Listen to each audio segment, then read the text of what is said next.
मेरे YouTube channel में आपका स्वागत है। आज हम करेंगे 9th क्लास गणिता मंजरी की एक्सरसाइज 1.2। 1.2 में क्वेश्चन नंबर 1 में जो उसने बोला है, on the graph sheet mark the X axis and Y axis and the origin O, mark point the 7 और 0। मीन्स उसने इतने पॉइंट्स दिए हुए हमें on the X axis and the from the, ये देखिए जब यहाँ पर ये y की वैल्यू 0 है तो ये x एक्सिस पर ही होगा ये पॉइंट। तो हमने ये प्लॉट पहले से ही किया हुआ है। देखिए 7 माइनस का 7 और x की वैल्यू -7 और y की वैल्यू 0। तो कहाँ पॉइंट आएगा हमारा, यहाँ आएगा। ये हमारा पॉइंट बनता है, ये पॉइंट है,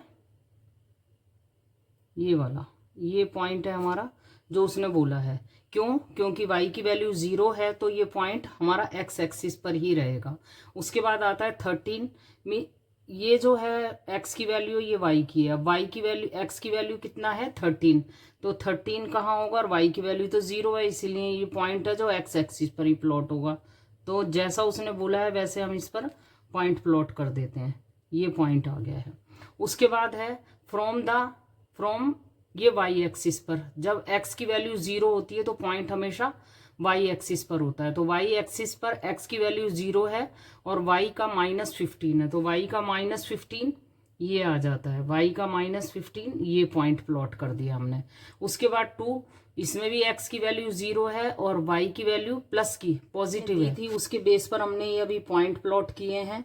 अब उसके बाद जो क्वेश्चन पुटअप कर रहा है उसके बिहाफ पर, प्लेस रेयान rectangular study table with 3 of its feet at the point 8, 9। 8 means x की वैल्यू 8 है और y की वैल्यू 9 है। तो हम वो एक स्टडी टेबल को प्लॉट करने को बोल रहा है जिसके 3 फीट उसने हमें बता दिए हैं। मतलब जो चेयर के 4 लेग्स होते हैं उनमें से 3 बता दिए हैं और 4th को हमें आगे फाइंड करने को बोलेगा, बट पहले हमें ये पॉइंट प्लॉट करने होंगे। x का 8, अब x का प्लस का पॉजिटिव 8 है तो हम देखेंगे पॉइंट पॉजिटिव 8 को वहां तक चलना होगा जहां तक 9 नहीं मिल जाता है। तो देखिए जब हम इसे यहाँ स्केल रखते हैं तो यहाँ से x का 8 पॉजिटिव है इसलिए ये इधर जाएगा और y का 9 यहाँ हमने इसको, ये पॉइंट यहाँ प्लॉट होगा, ये पॉइंट ये रहेगा। देखिए यहाँ से x का 8 है, जब हम इस पॉइंट को नीचे वर्टिकली x की तरफ देख रहे हैं तो ये सीधा जाकर 8 से मिल रहा है, और अगर हम इधर से देखते हैं तो ये सीधा 9 से मिलता है। तो x के लिए ये 8 है और y के लिए ये 9 है। एक पॉइंट हमने प्लॉट कर, पॉइंट 11 मीन्स x का 11, x का पॉजिटिव 11 है, पॉजिटिव 11 इसका ये राइट हैंड पर मिलेगा, तो पॉजिटिव 11 और y का 9, y का 9, तो यही हमारा जो रहेगा। यहाँ से आप देखेंगे ये 9 तो यहाँ से है ही, हमें पहले ही पता है, तो हम यहाँ पर इसको 11 है हमारा, ये वाला पॉइंट जो रहेगा ये स्टडी टेबल का सेकंड लेग रहेगा, ये हमने यहाँ पर प्लॉट कर दिया। अब उसके बाद आता है तीसरा जो पॉइंट बोला है, उसने बोला है 11 और 7, यानी कि इसका 11 और इसका 7। यहाँ से देखिए हम x का 11 लेंगे और वहां तक जाएंगे जहां तक कि y का 7 नहीं मिल जाता है हमें। तो y का जो 7 है वो हमारा ये है, ये तो यहाँ आएगा ये प्लॉट होकर। तो 3 लेग्स तो हमें इसके मिल गए हैं। अब उसने बोला है हमें, ये हमने फर्स्ट पार्ट को हमने इसका ये फर्स्ट क्वेश्चन के ये प्लॉट कर दिए हैं। अब इसके बेस पर उसने जो क्वेश्चन पूछा है वो देखते हैं। उसने क्वेश्चन पूछा है where will the 4th foot of the table. तो 4th foot of the table क्या होगा आप बताइए। जब कोई टेबल होगी तो इसी तरीके से तो फॉर्म होगी वो।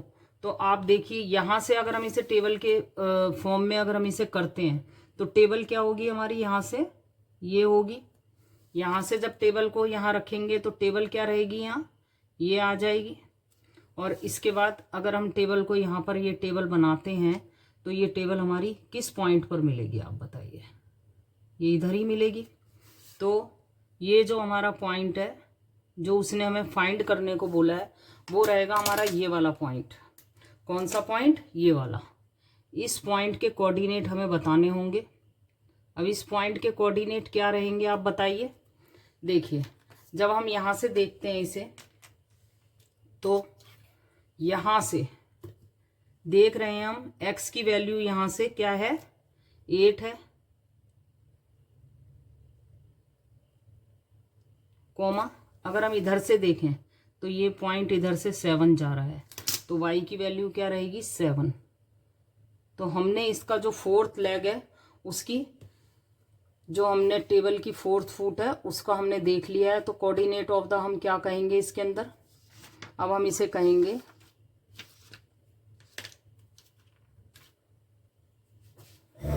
आंसर जो रहेगा इसका सॉल्यूशन रहेगा वेयर विल, जो उसने बोला है fourth leg, the fourth foot of the table B, fourth foot आ जाएगा हमारा इक्वल टू 8,7। इसका आंसर यहीं खत्म होता है। अब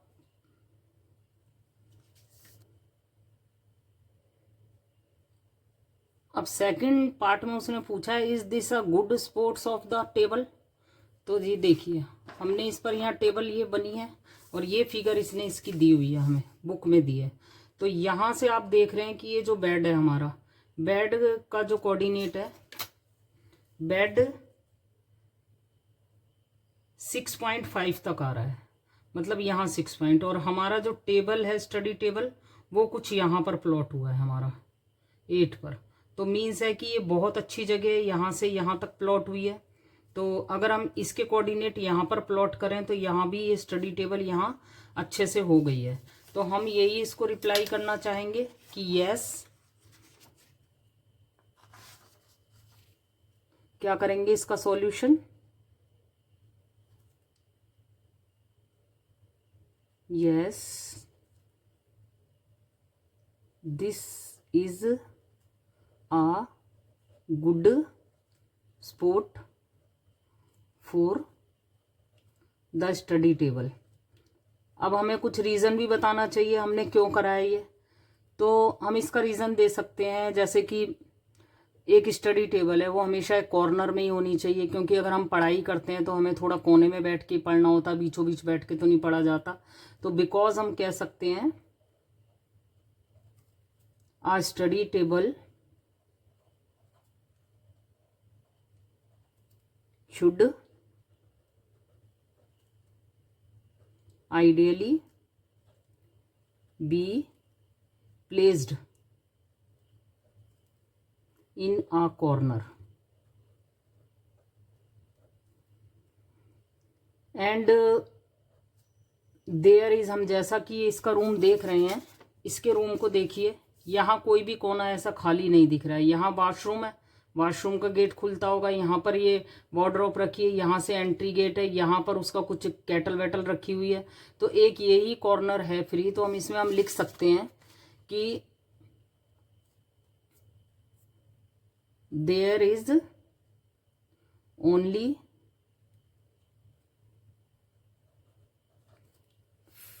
फ्री कॉर्नर, एक फ्री कॉर्नर बस यही था इसके अंदर, in the Ryan room.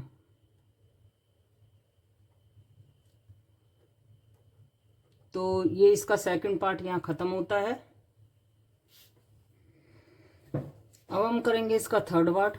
What is the width of the table and the length. Table की लेंथ और विड्थ बतानी है हमें। अब टेबल की लेंथ और विड्थ देखने के लिए हमें ये देखना होगा कि इसके कोऑर्डिनेट्स क्या हैं। जो हमें कोऑर्डिनेट दिए थे इसके क्वेश्चन में,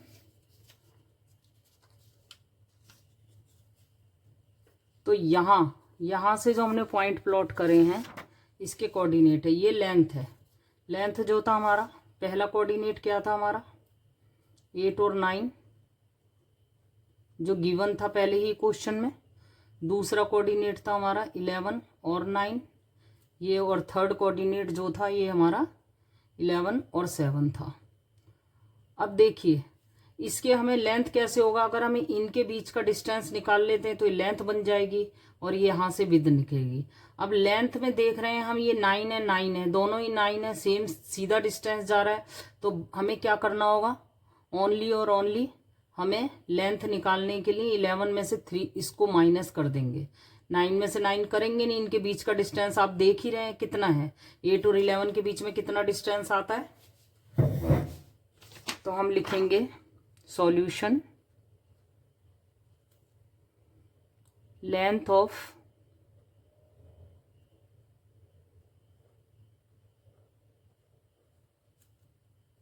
स्टडी टेबल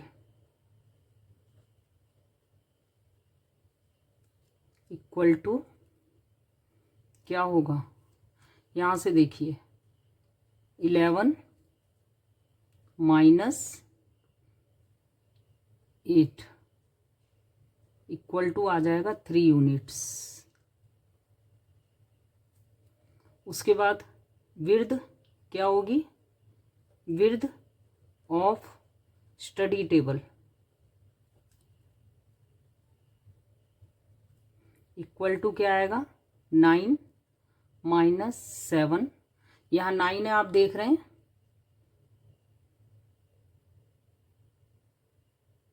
इन दोनों में यहाँ 11 है, 9 में से 7 को माइनस कर देंगे, इनके बीच का डिस्टेंस आ जाएगा 3 units.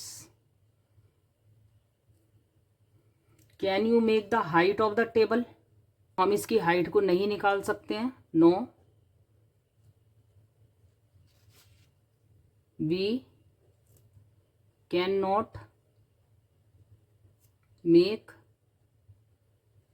Out the height of the table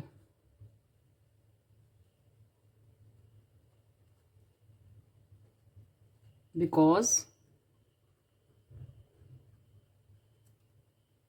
it is a 2D plane, ये 2D का प्लेन है, 2D में हम कभी भी हाइट नहीं देख सकते हैं। तो ये क्वेश्चन भी हमारा, इसका आंसर भी खत्म होता है। अब हम करेंगे क्वेश्चन नंबर सेकंड क्वेश्चन में वो क्या कह रहा है, if the bathroom door has a hinge at the B1। अब B1 देखिए, ये जो इसने हमें ये फिगर बुक में दिया हुआ है, तो ये B1 है। अब B1 के कोऑर्डिनेट हमें क्या दिख रहे हैं इसके अंदर, तो हम इस फिगर को देखते हुए B1 के कोऑर्डिनेट निकाल लेते हैं। तो B1 के कोऑर्डिनेट आ रहे हैं, सॉल्यूशन करेंगे हम, B1 के 5, B1 के कोऑर्डिनेट हैं 0 और 1.5, और B2 के जो कोऑर्डिनेट है वो क्या है, B2 के कोऑर्डिनेट देखिए, यहाँ से तो x की वैल्यू 0 है और यहाँ ये 4 है, तो कोऑर्डिनेट आ गए हमारे 0 और 4। अब उसके बाद उसने बोला है ये यहाँ से ये स्टार्ट हो रहा है एंड ओपन द, ये बेडरूम की तरफ खुल रहा है, ये जो गेट है वो कहाँ खुल रहा है, बेडरूम की तरफ खुल रहा है। तो यहाँ से गेट खुलना शुरू होता होगा, यहाँ से गेट खुलेगा तो क्या होगा, यहाँ पर गेट खत्म हो रहा है तो यहाँ ऐसे आकर ऐसे बेडरूम की तरफ खुलेगा ये। तो यहाँ से खुलते खुलते ये यहाँ आएगा, इन दोनों के बीच का डिस्टेंस क्या है 2.5 होगा, तो यहाँ से ये 2.5 ही आएगा यहाँ गेट जब ओपन होगा तो अब हम देख लेते हैं, ये ऐसे रफली हमने ड्रॉ करके देख लिया है। Width of the bathroom door, पहले हम width of the bathroom door निकाल लेते हैं, कितनी है, विड्थ ऑफ बाथरूम डोर, दोनों में x के कोऑर्डिनेट 0 हैं तो इनका डिस्टेंस निकालना बहुत आसान है, बड़े नंबर में से छोटे नंबर को माइनस कर देंगे, तो 4 माइनस 1.5 इक्वल टू क्या आ जाएगा हमारा, विड्थ ऑफ बाथरूम डोर आ जाएगा 2.5 यूनिट आ गया ये। उसके बाद उसने क्या बोला है, जब हम इसको बेडरूम की तरफ ओपन करेंगे तो क्या ये हिट करेगा वार्डरोब को, तो हम ये देखते हैं। वार्डरोब जो है हमारा कितना डिस्टेंस पे है, देखिए जब गेट की लेंथ यहाँ तक है तो बस ये 2.5 तक ही जा पाएगा, जब गेट की विड्थ ही 2.5 है तो वो 2.5 से आगे तो जा ही नहीं सकता है ना।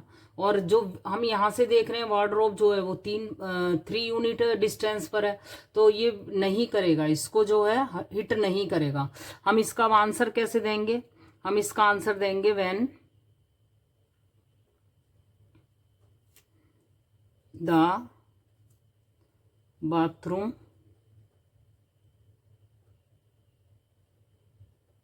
Door opens. अब इसे हम हटा ही देते हैं क्योंकि वो हमने डायग्राम में देख ही लिया है। Opens towards the room, towards the bedroom लिख दीजिए आप। Only 2.5 unit will extend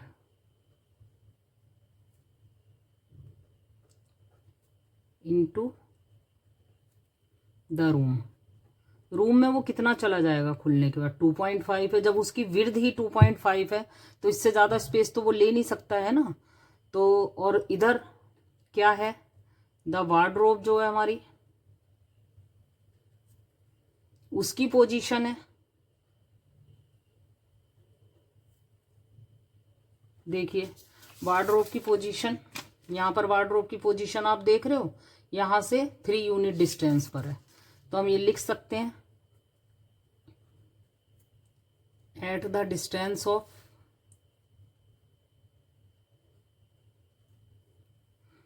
3 unit from the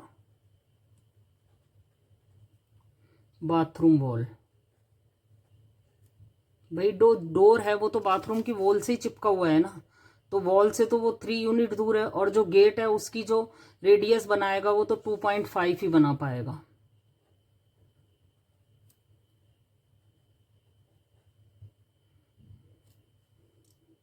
इसलिए क्या होगा?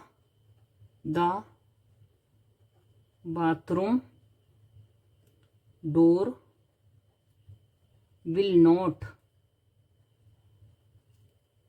Hit the wardrobe. ये हमने इसका आंसर दे दिया। अब उसके आगे वो क्या कह रहा है? Are any change you would suggest if the door is made wider.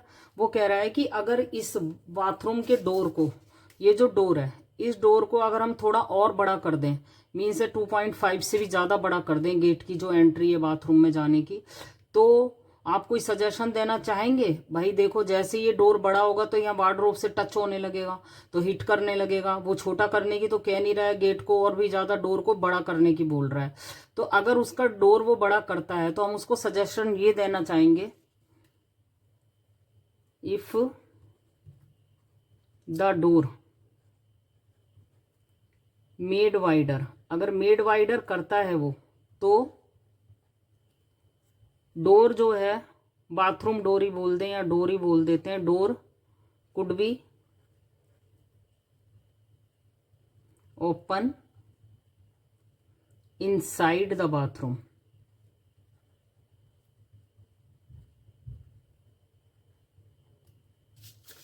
अगर यहाँ पर इसकी डोर की विड्थ को ज्यादा बढ़ा लेता है तो यहाँ की पक्का है ये इसके साथ टच होगा और हिट करेगा। अगर वो बाथरूम को यहाँ से डोर को बढ़ाता है तो उसको नॉर्मली अंदर की तरफ गेट खोलना चाहिए। अंदर की तरफ अगर वो डोर को ओपन करेगा तो उससे ये वार्डरोब से बिल्कुल हिट नहीं करेगा और स्पेस भी यहाँ बेडरूम में बचेगा। तो ये सेकंड क्वेश्चन भी खत्म होता